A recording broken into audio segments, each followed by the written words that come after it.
Hello and welcome to the Blueprint. I am so thrilled today to be joined by my amazing friend, Amy Laughlin.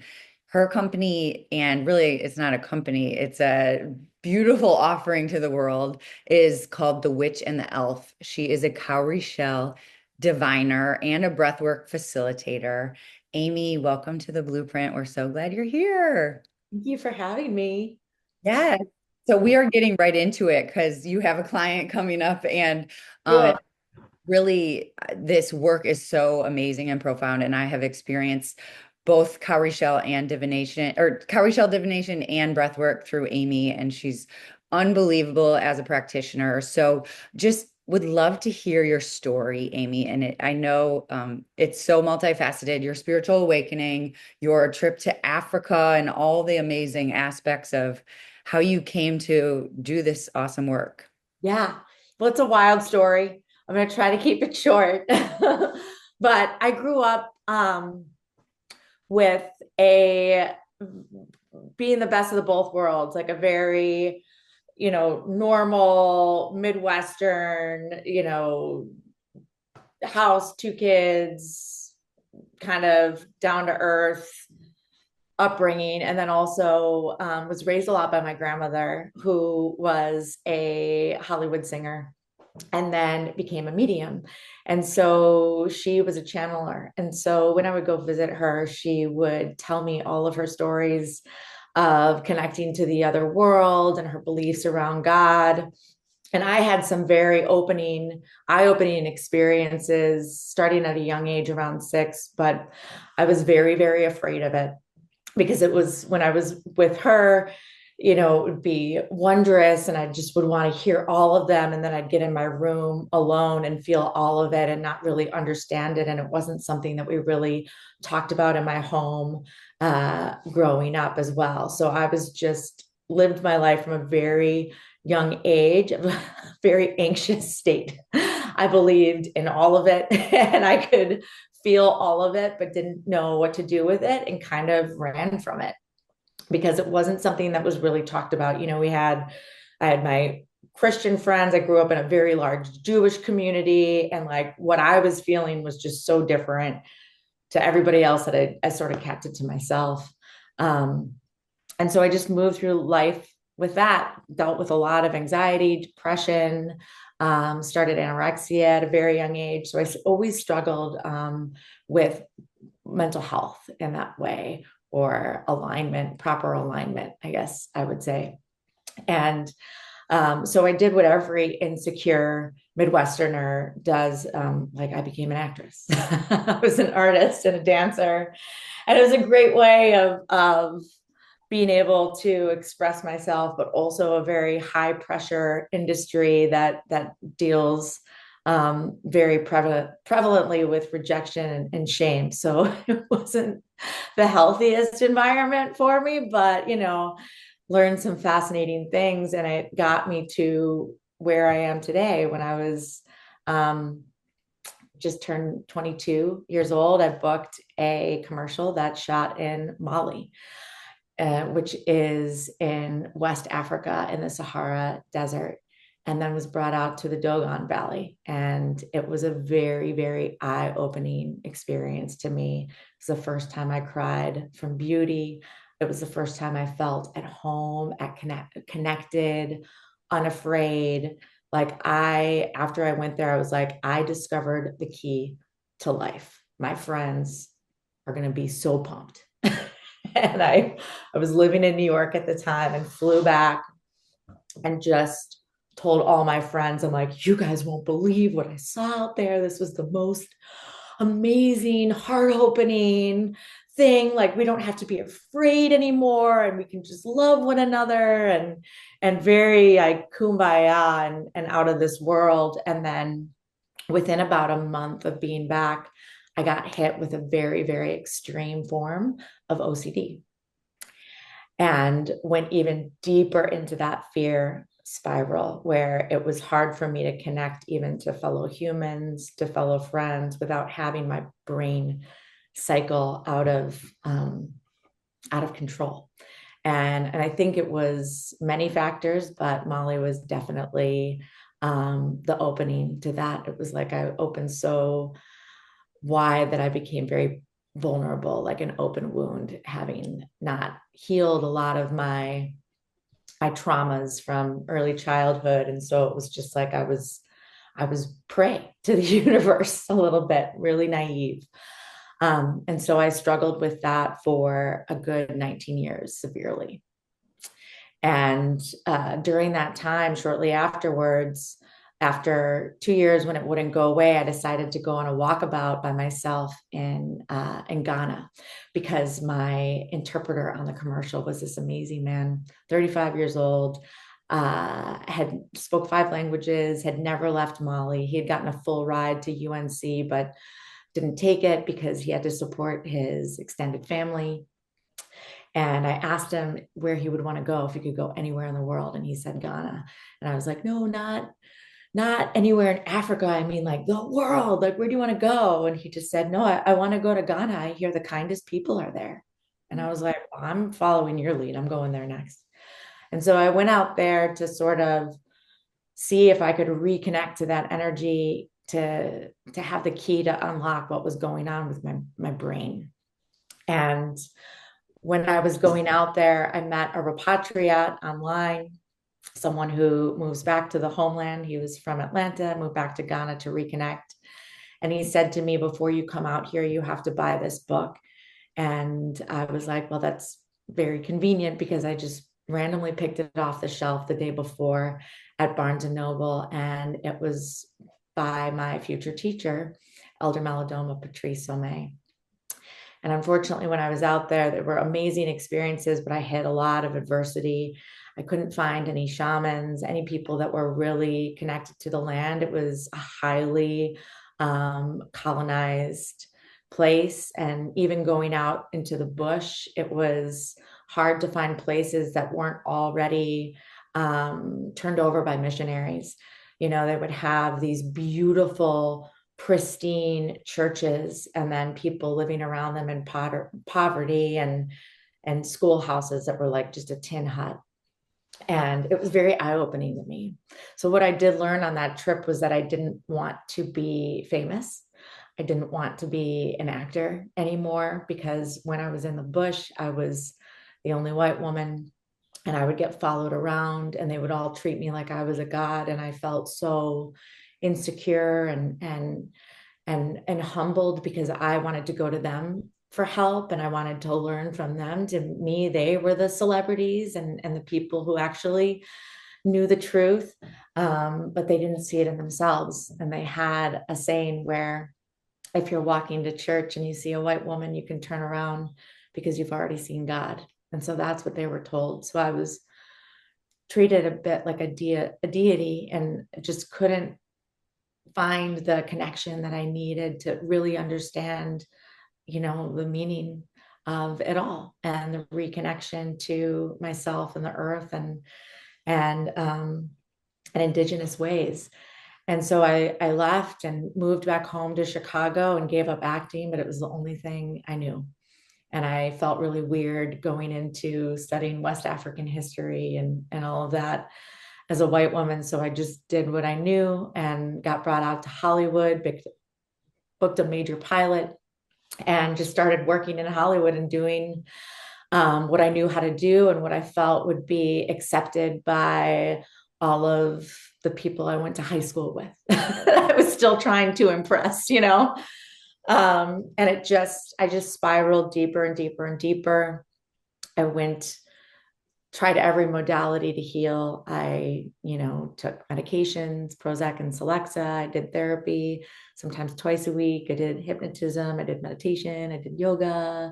I went to new churches and did everything that I could, read every single book on the planet about self-help, Buddhism, Christianity, neuroscience. You know, was just trying to figure it all out and nothing clicked. And so cut to 19 years later, it was around my 41st birthday and Malidoma was in Chicago and giving readings in person. I was still on his mailing list. I followed all of his writings. I read all of his books and would always turn back to it. And so I went and sat to him as a birthday gift from my ex-husband. And he gave me a ritual. And, if you want to get into entities sometime, we can talk about that. I did it. And 3 weeks later, something really miraculous happened to me, and my brain literally clicked back into place. And 19 years of insanity dissipated within moments. And I remembered who I was. And so I consequently, my whole life changed as things do in awakenings, everything crumbled. My marriage ended, and I quickly signed up with Malidoma to begin studying cowrie shell divination, and just heard the call so clearly and dove in with him and studied with him for 2 years pretty intensely, and then was brought out to Burkina Faso to meet with shamans out there from his hometown with him. And my life changed miraculously. And I haven't looked back from working with these practices. And it's why I do it, because I truly think that it is the one way that we can heal from um, misdiagnoses. I think that a lot of us are diagnosed with long term, you're going to live with this forever, especially OCD, anxiety, depression, bipolar, borderline, what have you, whatever it is. It's really all it is trauma and misalignment from your purpose and your body just yelling out for attention. And I think I went to Molly, and I knew that I was supposed to be doing something with this medicine. And I was like, nope, I can't. That's not a thing. It's not possible. That's weird.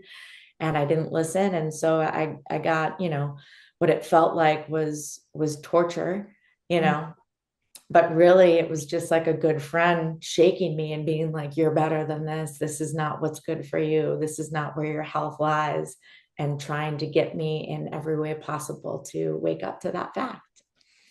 Wow, Amy, that is the most incredible story. And I did not know all those aspects. And oh my gosh, I just want to go back to the amazingness of first having your grandmother being Yeah. so keyed into this work, but also simultaneously maybe not giving you, not, purposely, but being able to supply you with all the tools of protection and but also I think these concepts for such a young mind um can be a lot because energies and the fact that there are a lot of unseen things in our reality. And right before we got on, I said the only thing we haven't really talked about yet is entities on here. You and I talk about this in our daily life, and so we don't need to police that in any way, um, because I too have had experiences with that. But it sounds like when you went to Mali, you had this Kundalini awakening that really broke you open, and I think that speaks to that same experience of being so young and not knowing how to protect your energy and create sort of a sacred space for yourself. And when you are such an open channel, other energies can really take advantage of that. And like, when you're realizing this big giant truth and coming back to New York and telling your friends and, that just coming back to such a different reality had to be so jarring, It was yeah. and at 22, that's like it's such a vulnerable age for mental health as it is, because you're really just so still on the cusp of really being a child. Well, and even scientifically, neurologically, your brain is not fully developed and fully wired. The irrational and rational side of your brain aren't connected until the age of 25. And so it's a really easy time to be manipulated. And if you have past traumas, which I did, I grew up in I was very codependent, I would say, very self-loathing, um, very much a people pleaser, just wanted everybody to like me and to love me. And so when you are in that space, you can easily be taken advantage of, um, in the flesh and energetically as well. Totally. And when I was young, that mirrors.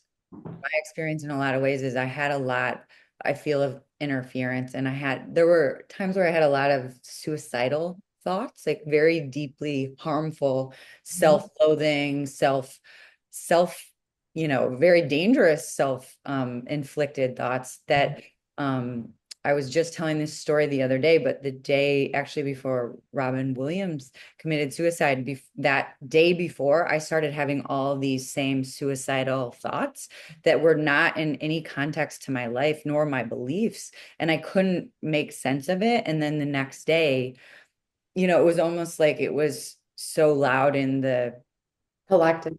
in consciousness somehow. But going back to That's what happens before a breakthrough, too. I think it is a death of sorts. There's a reason that one has suicidal thoughts. And right before I went to Malidoma and was able to see him, I was at the lowest point in my life, had the strongest, had the plan and everything. It was a really tough year for me. I lost three family members, was severely ill for multiple months, um, and was just battling that chronic fear and self-loathing again. And it was when Chris Cornell took his life that year. And I remember being jealous, and it really scared me. And I do think that it is, if you're even having those thoughts, it's a death of sorts. You're going through a death of the person that you were told you were. totally. And I mean, I guess I've also experienced times where I'm walking down the street and I hear a really, like I heard it'd be a lot easier if you weren't here. And it wasn't feelings that I actually had. So I think it's also the discernment of like what is yours versus what isn't yours, or what Oh, is yeah. hearing it with the intention to throw you off. And I think and it's not like outsourcing our mental health to external entities and energies, but I think it's the reality of sovereignty that these things actually exist in our world Yeah. very prevalently, And and we need to be aware. I think that's what got me through my 19 years, is that these thoughts were so relenting, but I knew they weren't mine. I couldn't stop them. I didn't know how to stop them, but I knew that they weren't mine. And I kind of like always to the really tragic moments in my life, I try to make into comedy a little bit, just to sort of reframe my relationship to it. And it reminds me of in Ghost when Whoopi Goldberg is in her bed, and Patrick Swayze's singing "I'm Henry VIII, I am" over and over again to get her attention. That it was very much like that, only it wasn't as cool of an entity as Patrick Swayze. Yeah, totally. you know, That's like so Christopher funny. Walken. so Well, and that's the thing. It's like that's the lesson I feel when we attach our identity to these thoughts and energies and feelings and words that, don't resonate with our truth or what we actually believe. Like that's the discernment that I think the world really has been taught away from. And programmed out of. totally, exactly. And so your experience with Malidoma and the ritual that he prescribed, can you like walk through that from when he gave you that to like your relief of these entities and energies? Or Well, that it feels kind of personal, yeah, but it has, that's I okay. will say like the major thing is that it had to do with me reconnecting, um, really sleeping with my own demons, and then and acknowledging them, and then reconnecting them. I worked with eggs, so and I still work with this now in prescribing nature rituals, but reconnecting to the various crossroads in life that are mimicked in nature. So where the river meets the cement, or the height meets the ground, and where the roots meet the earth, um, that sort of seen and unseen, the crossroads of life, and just proclaiming them. Um, Yeah, I love that. And I think with my question, it was more totally respect the personal and how sacred that has been. But really also wanting to highlight and talk about your deep connection to the earth through ritual and offering, but also through your depth of indigenous wisdom by way of both your remembrance and Malidoma's Yeah. teachings and all the other things you've done. Because you and I have such a deep reverence and belief in indigenous ancient wisdom as our guide, as our today's guide Yeah. and today's guide. Yeah. I spoke about it recently, the indigenous archetype, and we all have it. And, I think that it's an unpopular opinion, but a lot of it we've been talked out of reconnecting to because it can be seen as virtue signaling or, God, what's the word I'm looking for? Um, when you dress up like someone. Do you know what I'm saying? Oh, um, I'm having a brain fart. Um, I'll stick with, I know it's going to come to me later. I'll bring it up, but that the most important thing is for us to reconnect to the elements of nature because they are mimicked in our being. We are a part of it. We do grow in the sun and with water, just like all of the living things that sprout from this earth. mhm. And once we remember that, we can hear the whispers of our own truth.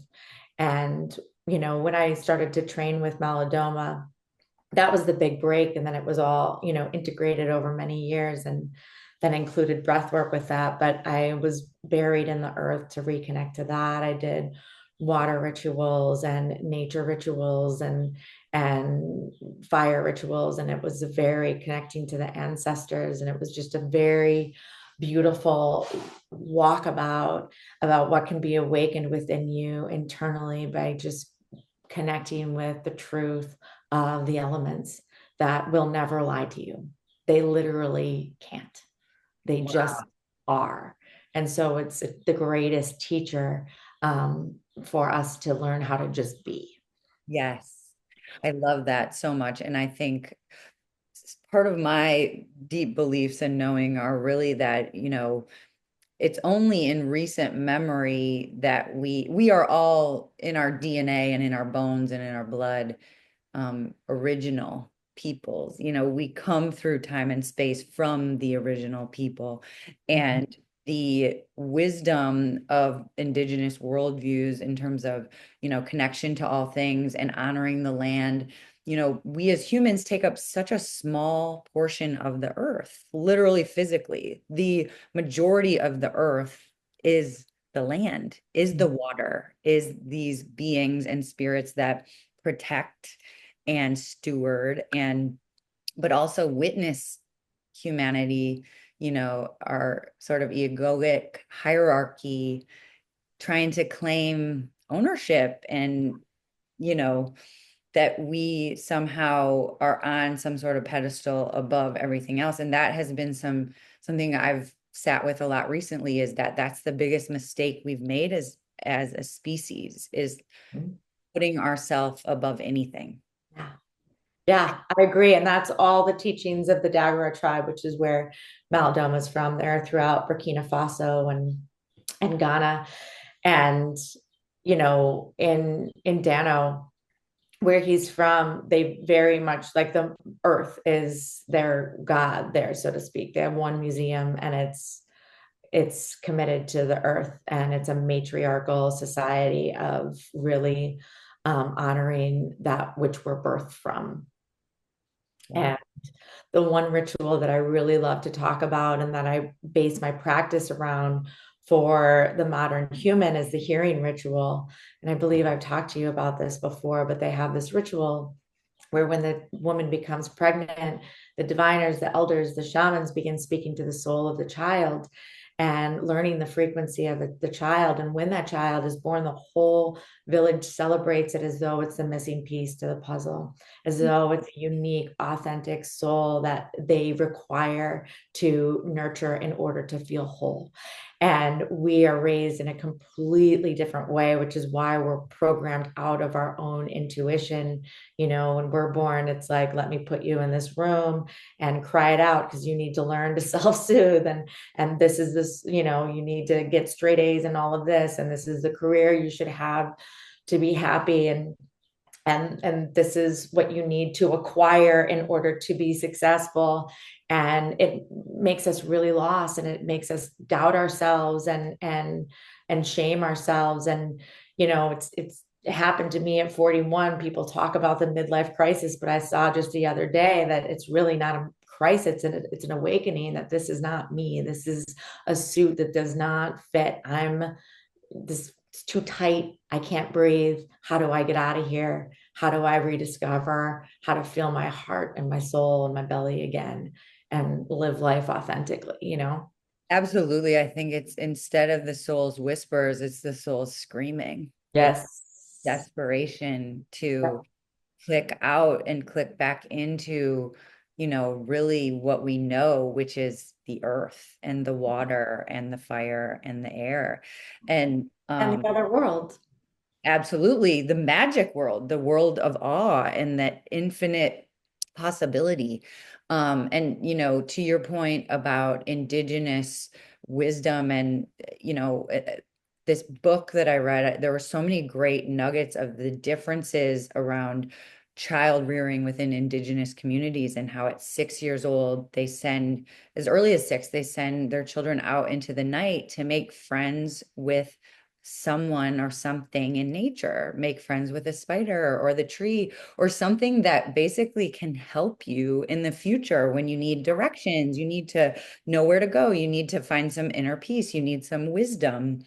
And the other thing was this comparison of sort of Western worldview child rearing versus indigenous, and how this indigenous mother brings her baby out into, a play date with another mother who puts down a blanket and all these different toys, for this Western child, and basically keeps the child from touching the grass and the dirt and being in the sand. And meanwhile, this indigenous child, earth is the play, is the, and I think that we, with our systems and sort of capitalist notions, it's this othering and creation of earth as resources and earth and nature as dangerous and something to provoke Yeah. fear, which is like really in those two comparisons of child rearing, one is kind of provoking fear, being like, don't go over there, don't touch that, don't get dirty, without even realizing that we're putting those subconscious, you know. Well, and fear is dangerous Mhm. because fear literally, physiologically disconnects you from your instincts. Yes, And, yes, you know, I do think it's funny too that it's like, you know, we make nature into being dangerous, but so are we.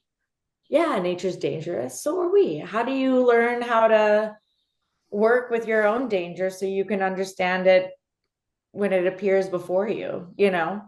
totally. And I mean, but the thing about even the notion is that we are nature, and therefore being in nature, the benefits far outweigh anything the fear could provide. Like it's like a 98-2 ratio of like benefit to fear, and it just isn't living to be living within that fear. But of course, we have a lot of feelings. I have a lot of feelings about fear. So I would love to talk about, I have been really, really called to water work and water ritual, and just really acknowledging the consciousness of water and feeling so deeply that that's a part of humanity's solve, both SOLVE and SALVE. Yeah. But would love to hear more about sort of, if you could share your perspectives on how people that haven't done ritual or offerings, like kind of how you think of it, and acknowledging the very personal nature of it, like just what it means to you and what it kind of engenders. And not that it's like I do this to get this, but Mhm. just that relationship. Yeah. Yeah. Well, and I love that. I mean, I'm a water year in the Daguerre uh cosmological year. So I have a big affinity for water too. And it's all, the balancing of all the elements. They all have their very specific wisdoms. But for me, water can represent peace and reconciliation and rebirth. But for me, really the most important place to start with is intuition, because it really is the source of, especially for women, connecting to the waters of your womb and recognizing the vacillating emotions that are supposed to exist within you, so that you don't have a resentful attachment to any of them, you know.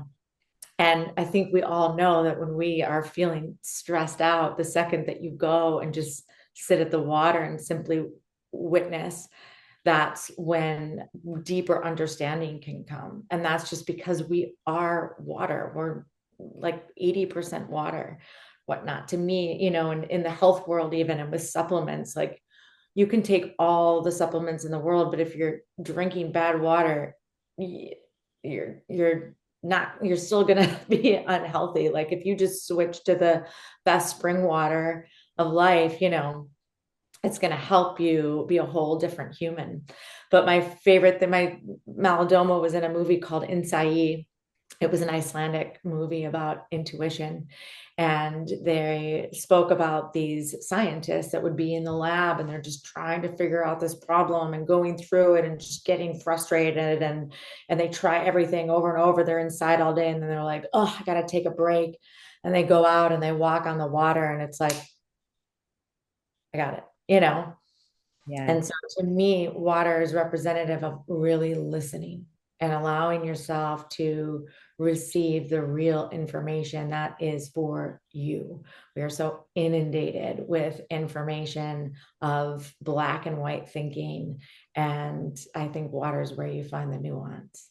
Oh my gosh, I couldn't agree more. I think water is being presented with ever more magic every day. And a couple different things. Recently, I had a scenario where, and I was texting with you about it, but my dad was really sick.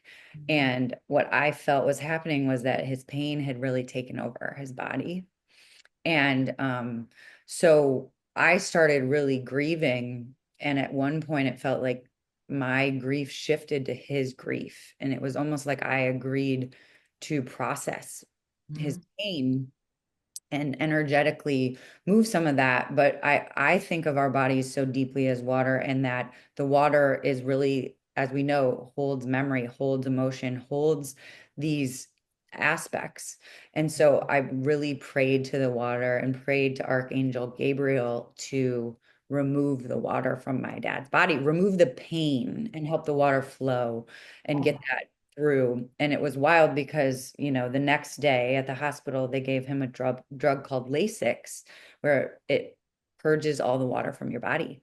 And he urinated like 100 times in 2 days and literally replaced the water. And my intention was that it was, the remembrance of the spark of life and unconditional love. And I did go to the river, and I did a couple offerings to the river and to the earth. And it was unbelievable because in those moments, there was no other hikers around. It was just what felt like hundreds of birds flying. And I've had this deep reverence for the water, but even just a couple of days ago, I kept seeing eagles everywhere.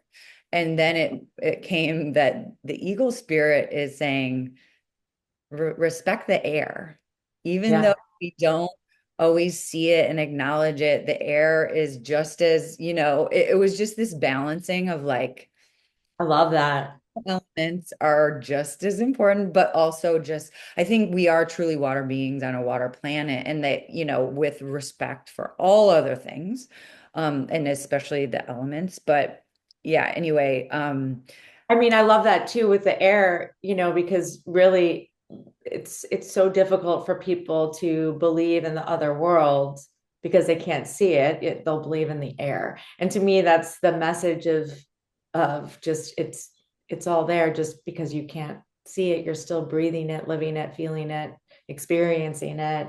So what's the harm in believing? And yeah, like don't get me started on birds, dude. Like my kids get so annoyed with, my daughter was literally talking about it last night, like, oh my God, my mom, when she sees a bird, like, there's I love it. an eagle, we gotta pull over because it's magical. Like, how can you not think that's the coolest thing ever? Every time it doesn't get boring. Oh my There's God, reruns in nature. Like, it's it's pure magic. fantastic. It's so funny because, but even with the air, so much of our human activities of progress, I'm using air quotes, um, are really very pollution driven towards the air. And, one of my teachers said, from the moment that we literally take our first breath, we are in reciprocity with the earth and with the air. Like we gasp in that breath, and then forevermore, we're in and out with the reciprocity of Mother Earth. And like we don't think of that. We don't, again, like you said, we don't see it, but without it, we instantly cease to exist. Yeah. And same with water. I mean, not maybe instantly, but like not too long into the future. So, I'm That's just, represented in our physical being too. The way the heart works is with reciprocity with our lungs that look like trees that give oxygen, and it's a symbiotic relationship. All of it matters. All of it is equal. It's not better or worse. Just like they're trying to do with so many things in the world right now is, yes, wow. absolutely. So, so incredibly true. And so when you work in nature, um, you know, are you seeing or feeling or, how do you sort of relate to the multiple levels of beingness in nature? Well, I mean, really, to me, the greatest skill is listening. Mhm. And so when I started on this journey, because my grandmother would just tell me such amazing stories about things that she would see, and things that she would experience, and astral travel, and I was so concretized when I got to Malidoma that I was, we would have these rituals, and people would be like, oh, I just, this tree lady came out and spoke to me, and then this and this, and I would be like, I didn't see shit, I didn't hear, like, I don't know what you guys are talking about. And it's such a fine tune um, skill. It's a sixth sense, and it's subtle. I don't think it's supposed to be obvious. If it were obvious, then it wouldn't be sacred. Right. Secret comes from the word sacred. It has to be from a space where people take the time to listen, that it's not an easy click and it appears before you and tells you everything. It's a muscle that you work, and it really is a whisper to me. I don't see dead people walking around. It's just a different frequency that you can feel in your body. And once you understand what that feeling is like, you can click into it like another phone line and just humbly receive. I think humility is the most important part of it, that this is not a practice to be like, I know more than you and I'm connected more than you. It's a personal, sacred experience, like any relationship. You're not going to go telling all your shit about your romantic relationships to every person in the world. It's beautiful, divine, it's sacred, it's for you. It's not to compete with other people. It is to make sure that you are aligned so you can show up in the way that you want to, with integrity, and be how you would like to be remembered. Yes. Oh my gosh, that resonates so deeply. And there's this book called The Divine Design. It's pretty wild, like radically channeled book from the base of Machu Picchu, but it sort of infers that Earth was created, I believe, in like the seventh dimension, and that humans' bodies basically are able of holding up to like six-dimensional frequencies, or 5 to 6 dimensional frequencies.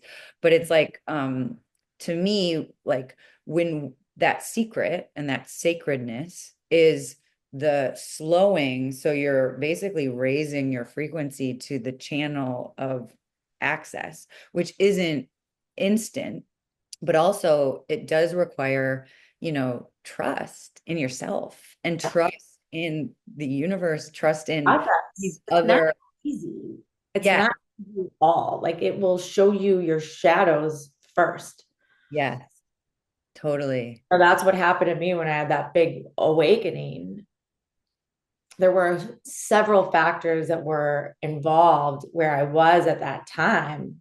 But really, the root of all of it started within me. And it was my shadow that I was unreally willing to look at, my biggest fears, my greatest flaws just being exposed to me. It's not an easy process. It's not like, you hop on a Disney ride and it takes you through Neverland and you get off and it's like, I learned so much. Like it's like you will fall off, you will descend, you will get lost. It's like it's a dinger. But it's also like, I think that we have productized ourselves to limit our emotions and our these other lower, what we perceive as lower experiences of emotion, or our darkness, our shadows, when really like that's a part of the human experience. Like we all have them. That's a part of the fun, if you will, is like we then have to come back to ourselves and see those aspects and love those aspects, because that's also a part of us. And I think your journey is so amazing because it's over such a period of time where you're brought into this magic at such a young age, and then you see it and you're so clarified with it, but then you also still have to do all the hard work of like living in this anxiety. And you know it's so interesting because it's like I wonder if you would have had a supportive community of women that, elders basically, to be able to steward you through more of these, with sacred trust and surrender and like support, you Yeah. know, I think that's the wild part, is like that's what I hope that we can help people with, is like not that we are can change anyone, but like help to hold up a mirror to like it's okay to have this dark night of the soul and total shit hit the fan and like literal, I mean, it's really, really hard. And sometimes, yeah, just dark. I think we just start with the basics. We were raised from a generation that was very disconnected from their feelings, and they were told to be disconnected from their feelings, that's control. Yes. Everybody wants control. And really, all children need is to be taught about their emotional body and how to navigate it, just like learning how to sail. And so much of that generation is like, don't act like that right now. That's inappropriate. I don't have time for this. Just get over it. It's not that big of a deal, where it's like, it could be. And that to me is where the majority of traumas lay in people. And like people way overuse that word, you Mhm. know, but really what they are these little pockets, these little voids, these little echoes of themselves that they were told to to shut up and to not listen to and to compartmentalize.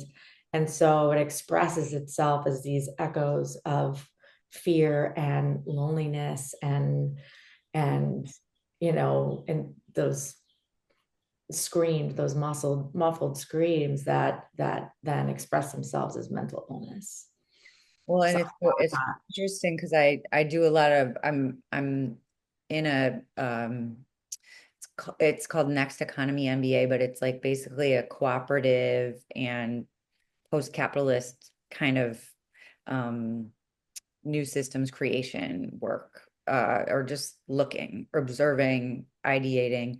And, productivity is rooted in our ability to show up every day predictably, not in being in our menstrual cycles and the true cycles of our nature, or like feeling our feelings and crumbling to the ground. Like there's so much. For men too, with like in winter and like what, the extra darkness and it's a bit easier for them sometimes, but they're so disconnected from their emotions as well, in an even worse way than we are, I think. Yeah, but I think that's so true. It's like our nervous system regulation and supporting kids and any human being and just being kind and loving to yourself and allowing what needs to come through you to just exist and live. Um, Room for all of you. yeah, absolutely. I love that so much. And so can you talk a little bit about the different ways that people work with you and how you like to work in terms of just ways that people could find you and engage with you? I'm sorry, these Yeah, buzz. so what I really love to work with to start is cowrie shell divination, which I use as an adult healing ritual, like I spoke about earlier. I really see it as an X-ray into your soul, reconnecting you to the gifts that you were born into, and the environment or the traumas that are echoing through your body that are just wanting to be heard, and then also connecting you to the divine beings in the other world that are there to support you, and the elements that are wanting to be balanced in your body, whether it be earth, nature, water, fire, mineral, of really being able to find that inner harmony throughout all the elements that exist within you. And then I use the breath work as a sort of a ritual and a prescription as well, because working in the indigenous culture, there were so many things that I wanted to do but just really would not be accepted in the Western world. I mean, there's some and really we wouldn't have access to in many major cities. The things that really helped me, I was like, how am I going to bury someone in the earth? How am I going to, work with this, dunk someone in the river and even, give them prescriptions to have access to it. And so what I found is that the imagination is such potent medicine, where if you imagine yourself in nature and you take yourself on that somatic journey of really cutting off your brain and moving into the actual terrain of your body, the elements of your body, to rewire your system into truth, it's just as effective as going out to, and honestly, like of going out to an indigenous culture and doing radical ritual with them. I mean, maybe not quite, but pretty potent. And I would even say to doing ayahuasca, because it's something that's just, or any plant medicine, it's literally just you. It's just you. You are not outsourcing any of your sovereignty, any of your strength. You are learning how to drive your system. And so I love the combinations of the two. You can go and find me at The Witch and the Elf um, on Instagram. And that is also the name of my website. And I do some other fun stuff on Instagram too, journeying into the mad woman and how madness is and craziness is misrepresented in our world. It really is just the cry for help from a dangerous environment. We're going back to danger. The internal dangerous environment is much is has much more likely to kill us. Wow, totally. Yeah, and I having experienced both or all of your work, I have felt very, very deep connection to my ancestors and so much amazing wisdom around minerals and the earth and really profound ancestral experiences with breathwork too. And I feel my ancestors deeply in that space as well. But the cowrie shell divination, that was the first thing I did. It was, just magical and profound. You are so gifted. And I'm so grateful to have you on here. So thank you so much, Amy. Is there anything else that you want to kind of leave us with? I know you already did a great job. I mean, I would say just It's interesting. I was having a big conversation with a friend this morning. In the last couple days, there's so much access to, we're having the big incoming of AI and man-made technology. And I do think that there's a place for it. I think it can be of service to us, but really the greatest technology, the biggest service you can do is to becoming your own um, divine system so that you're not relying on man-made ones to give you your truth. And so I just believe that moving out into nature, just sitting at the water, sitting with your back against the tree, sitting with your feet on the earth is the best chat GTP there is. So just go out there and start asking questions and listen Yes. because Wow. you're get even cooler information about yourself than any computer device can give you. I love that. And just this morning, I wrote, our bodies are the most advanced technology and what AI wouldn't give to be within. Yes, absolutely. Absolutely. Mic drop. Thank you so much for that wisdom. I love that so much. Amy, you're a gift. Thank you. Thank you. Sorry, you, Marley. Thanks.